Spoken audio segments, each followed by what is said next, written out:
8 years and more than $40 million later, and the Saenger Theater restoration project is finally nearing completion. This is a time-lapse video of painters restoring artwork on the theater's ceiling. Today, city leaders signed a beam inside the historic Canal Street edifice as the final phase of construction gets underway. WDSU reporter Casey Foran has a look at how the Saenger will be an icon of revitalization for the downtown area.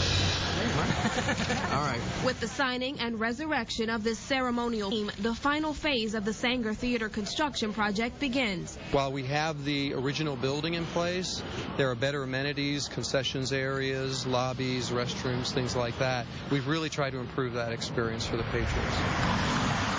The theater was built in 1927 and had actively been operating since 1976, but closed after sustaining major damage during Hurricane Katrina. The architect says the construction project has been in the works for 10 years. However, memories of visits here have been around much longer. People remember, all kinds of wonderful things that they saw in this particular theater, and to have it restored, again, not the way it was, but the way she always should have been, is a theme that symbolizes what we're trying to do with rebuilding the city of New Orleans. Mayor Mitch Landrieu says the opening of the Saenger this fall is not only important for the preservation of the city's history, it will also be an asset for the future. It can't be considered just by itself. When you consider the impact that it's going to have on rebuilding housing, rebuilding transportation, rebuilding the economic corridor, it's going to be in the billions of dollars. Just across the street, the Joy Theater is back up and running. Senior and luxury living spaces are under construction.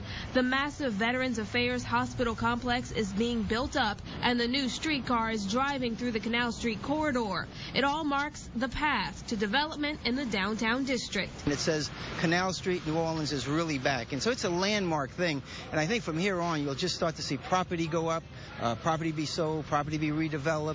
David Rubenstein with the Canal Street Development Corporation says the Saenger is the anchor for ongoing growth in the entertainment district and a benchmark for more restaurants, living, and workspace to come.